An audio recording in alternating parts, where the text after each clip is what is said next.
안녕하십니까. 만화고인중개사의 저자 이용훈입니다. 오늘은 부동산 공법 제31강 시간으로서 제4편 건축법의 2. 건축 허가와 건축 신고 등에 대해서 같이 공부하도록 하겠습니다. 자, 먼저 1. 건축 관련 입주자 규모의 사전 결정에 대해서 살펴보겠습니다. 자, 사전 결정 첫 번째. 건축 허가 신청 전에 사전 결정을 신청하는 겁니다. 사전 결정의 신청.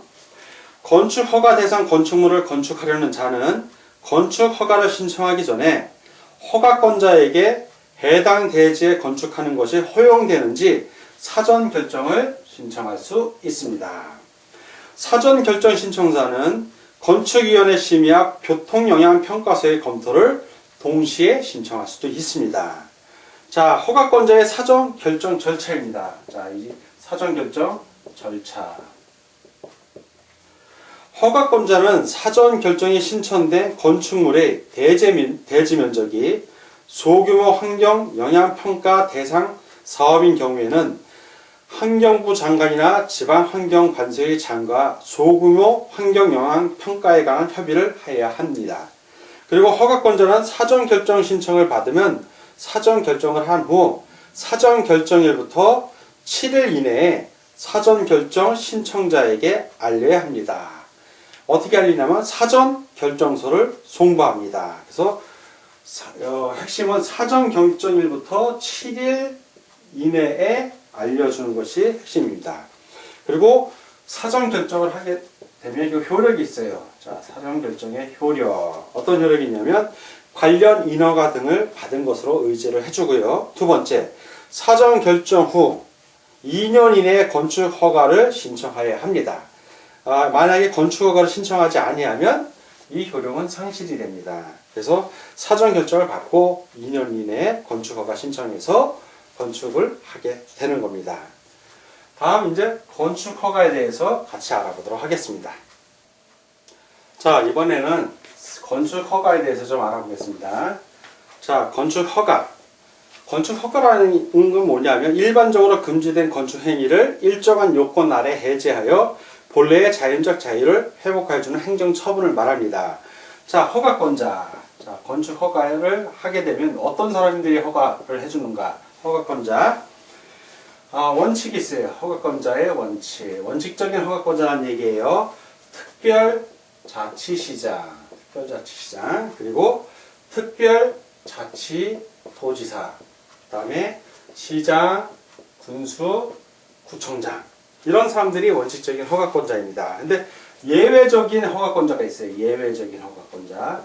누구냐면 특별시장, 그리고 광역시장. 도지사는 승인권자지 허가권자는 아닙니다. 자, 요 예외인 경우는 어떤 경우냐면 첫 번째, 층수가 21층 이상. 자, 21층 이상인 경우고, 두 번째, 연면적의 합계가 10만 제곱미터 이상인 건축물의 건축. 그리고 세 번째는 연면적의 10분의 3 이상을 중축하여 층수가 21층이 되거나 연면적의 합계가 10만 제곱미터 이상으로 되는 경우, 즉 10분의 3 이상을 중축했는데 기업가 니은이 되는 경우를 얘기하는 겁니다. 다만 공장, 창고 및 지방건축위원회 심의를 거친 건축물은 제외를 합니다. 그래서 요 예외적인 경우 세 가지 꼭 기억을 좀 해 두셔야 됩니다. 자, 두 번째는 아까 도지사가 승인권자라고 했죠. 그러면 도지사의 사전 승인 대상도 알아보겠습니다. 사전 승인 대상. 시장 군수가 다음이 어느 하나에 해당하는 건축물의 건축을 허가하려면 미리 도지사의 승인을 받아야 한다. 자, 사전 승인 대상 첫 번째.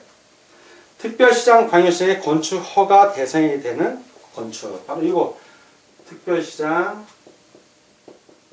광역시장이 허가하는 예외적인 경우 세 가지를 말하는 겁니다. 21층 이상인 거, 10만 제곱미터 이상인 거, 10분의 3 이상 증축해서 21층 되거나 10만 제곱미터 이상인 거. 이런 경우는 도지사 사전 승인 대상이 됩니다. 자, 두 번째는 자연환경이나 수지를 보호하기 위한 구역에서의 건축입니다. 자연, 환경 또는 수지를 보호하기 위한 구역에서 건축할 때 도지사 사전 승인을 받아야 됩니다.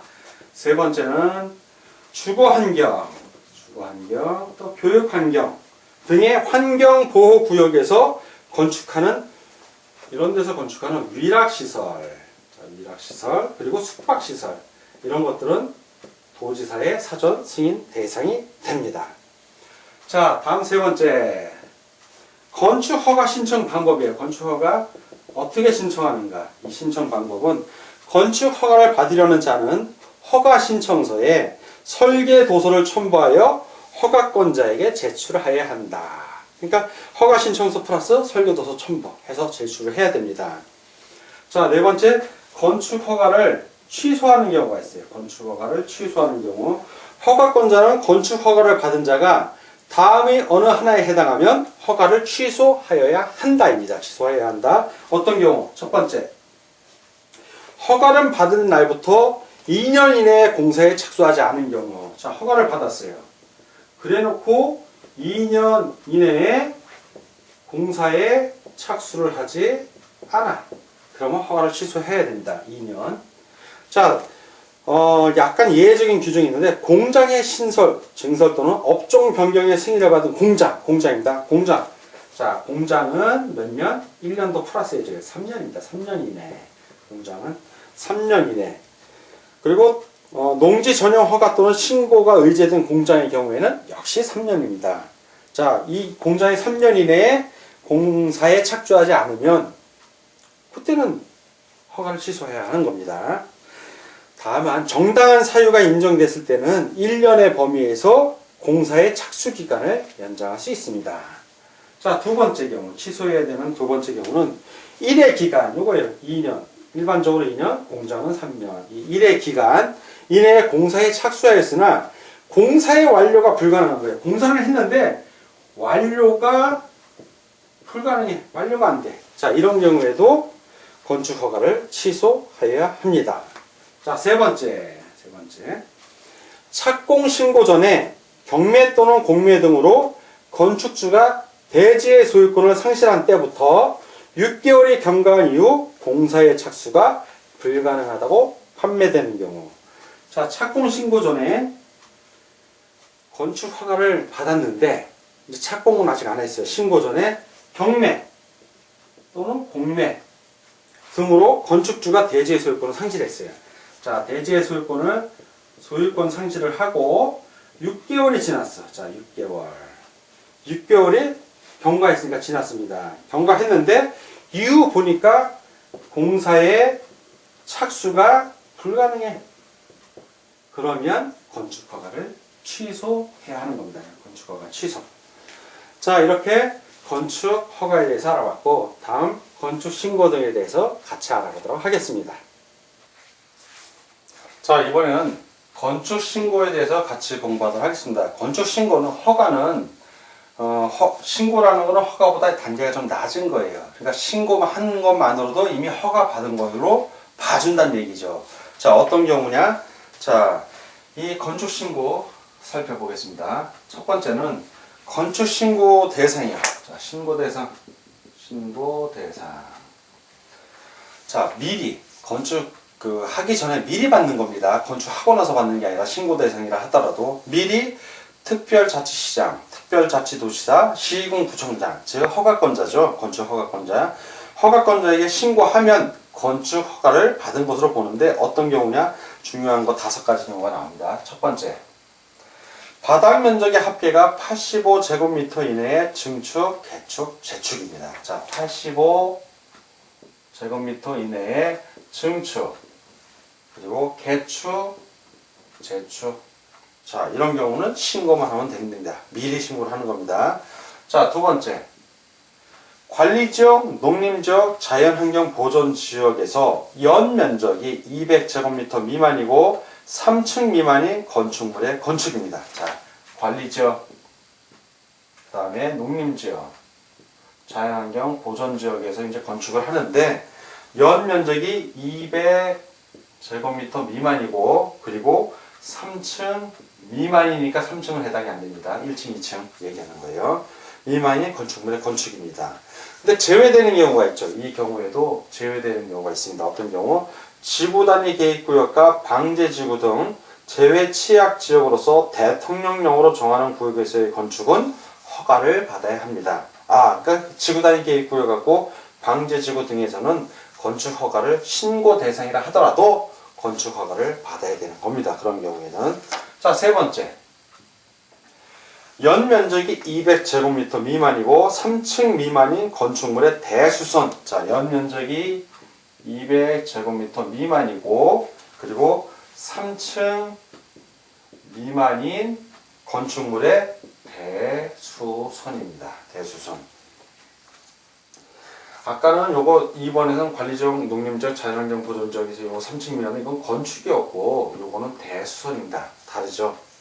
자, 그리고 네 번째. 주요 구조부의 해체가 없는 대수선. 자, 대수선은 대수선인데 어떤 대수선? 주요 구조부의 해체를 한다 안 한다? 안 하는 거죠. 해체가 없는 거니까. 그러한 대수선은 신고만 하면 됩니다. 자, 다섯 번째. 그 밖에 소규모 건축물로서 다음이 하나에 해당하는 건축물의 건축. 우리 교재에 쭉 나오는데 하나만 예를 들게요. 연 면적의 합계가 100제곱미터 이하인 건축물. 그러니까 소규모 건축물. 자, 이런 것들은 신고 대상입니다. 그러니까 건축을 하기 전에 미리 신고하면 건축 허가를 받은 것으로 봐줍니다. 자, 그 예시한 건 우리 교재를 참고하시기 바랍니다. 두 번째, 신고 효력의 상실. 어떤 때 상실되냐? 건축 신고를 한 자가 신고일부터 1년 이내에 공사에 착수하지 아니하면 그 신고의 효력은 없어진다. 1년이 지나서 다시 건축하려면 신고 대상, 그럼 또 신고를 다시 해야 된다는 얘기예요. 핵심은 1년 이내에 공사에 착수하지 아니하면 효력 상실하는 거예요. 신고한 효력을. 자, 없어집니다. 다음 네 번째, 일괄 신고에 대해서 같이 공부를 하겠습니다. 자, 이번에는 일괄 신고에 대해서 같이 알아보도록 하겠습니다. 일괄 신고. 허가나 신고 사항 중 다음과 같은 사항의 변경은 사용 승인을 신청할 때 허가권자에게 일괄하여 신청할 수 있다. 그래서 5가지 경우가 나오는데, 첫 번째, 건축물의 동수나 충수를 변경하지 아니하면서 변경되는 부분의 바닥 면적의 합계가 50제곱미터 이하인 경우. 자, 바닥 면적 이 합계가 50제곱미터 이하인 경우로서 다음의 요건을 모두 갖춘 경우. 첫 번째, 요건데 또 세부적인 조건이 있죠. 첫째, 변경되는 부분의 높이가 1m 이하. 자, 높이가 1m 이하.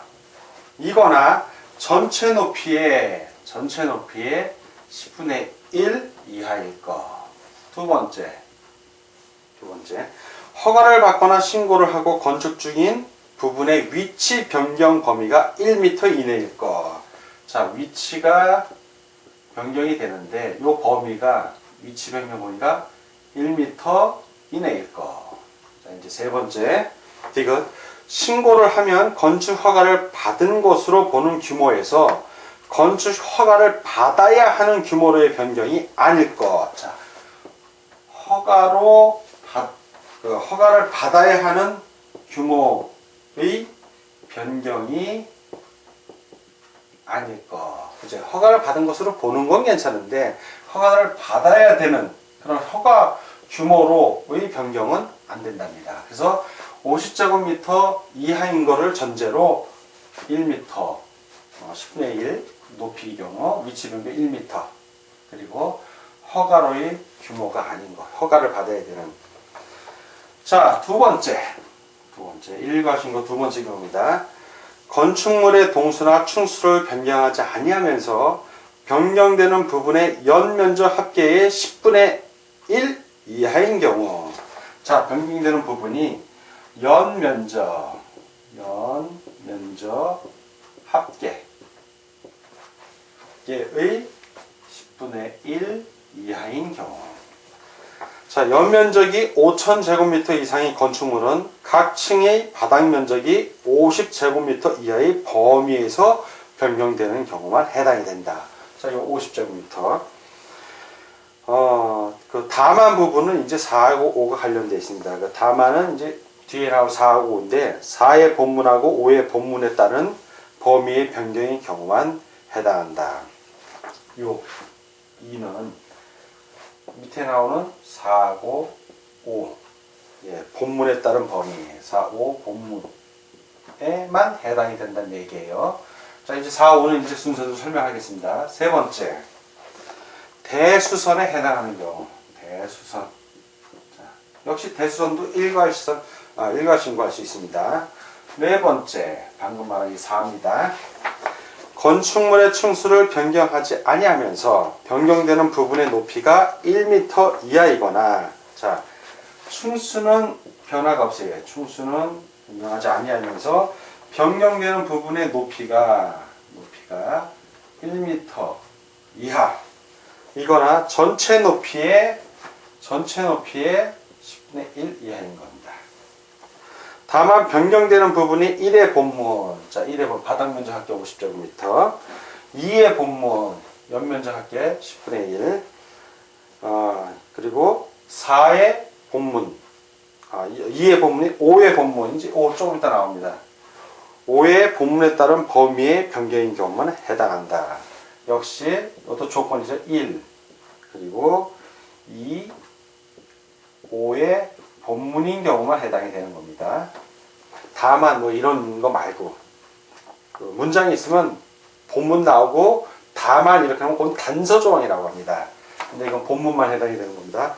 다섯 번째 5번, 허가를 받거나 신고를 하고 건축 중인 부분의 위치가 1m 이내에서 변경되는 경우. 자, 위치가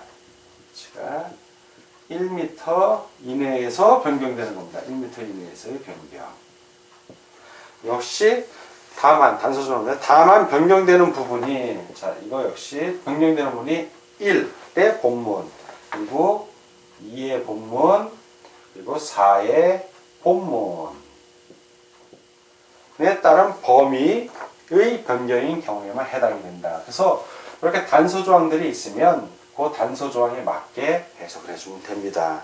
이렇게 일괄신고하는 5가지 경우를 알아봤고, 다음은 건축허가 제한에 대해서 같이 알아보도록 하겠습니다. 자, 이번에는 건축허가의 제한에 대해서, 건축허가한 것을 제한하는 겁니다. 제한하는 것에 대해서 알아보겠습니다. 자, 첫 번째, 제한을 하는 제한권자입니다. 제한을 할 수 있는 사람이 누구인가? 첫 번째는 바로 국장입니다. 국토교통부 장관. 그리고 두 번째는 특별시장, 광역시장, 도지사입니다. 특별시장, 광역시장, 도지사. 이 두 기관이 할 수 있는데, 국장, 국토교통부 장관의 경우에는 국토관리를 위하여 특히 필요하다고 인정하거나, 그리고 주무부 장관이 국방 등 특히 필요하다고 인정하여 요청하면 허가권자의 건축 허가나 허가를 받은 건축물의 착공을 제한할 수 있습니다. 자, 특별시, 평양, 광역시장, 도지사의 경우에는 지역계획이나 도시군 계획에 특히 필요하다고 인정하면 시, 군, 구청장의 건축 허가나 허가를 받은 건축물의 착공을 제한할 수 있습니다. 자, 그래서 국장이나 시도지사가 건축허가, 시도지사는 특별시장, 광역시장, 도지사를 말합니다. 이때는 건축허가 또는 착공을 제한하는 경우에는 그 제한하는 기간, 자, 제한하는 기간입니다. 제한기간. 기간은 2년 이내로 해야 합니다. 자, 2년 이내로 제한을 하고, 1회에 한해서, 자, 연장을 가능한데, 연장은 1회에 한해서, 얼마? 1년 이내의 범위에서 가능합니다. 그러니까 총 2년 플러스 1년이니까 3년이 되는 겁니다. 제한할 수 있는 기간은. 자, 두 번째. 통보와 공고입니다. 통보. 그리고 공고. 건축 제한을 했으면 통보를 해야죠. 국장이나 특별시장, 광역시장, 도지사가 건축 허가 또는 착공을 제한하는 경우에는 제한 목적, 기간, 대상 건축물의 용도와 대상 구역의 위치, 면적, 경계 등을 상세하게 정하여 허가권자에게 통보해야 하며, 당연히 통보해야 됩니다. 허가권자에게. 통보를 받은 허가권자는 지체 없이 이를 공고해야 한다. 자, 통보는 이 제한권자가 통보를 하는 거예요. 제한권자가 허가권자에게 통보를 하고, 통보를 받은 허가권자가 어떠한 곳이 제한됐다라고 공고를 하는 겁니다. 자, 오늘은 부동산공법 제31강 시간이었고, 이 건축허가, 건축신고 등 첫 번째 시간으로서 1. 건축 관련 입지학 규모의 사전결정, 2. 건축허가, 3. 건축신고, 4. 일간신고, 마지막으로 5. 건축허가 제한 등에 대해서 같이 공부했습니다. 오늘 공부하느라고 수고 많으셨습니다. 다음 시간에 뵙겠습니다. 감사합니다.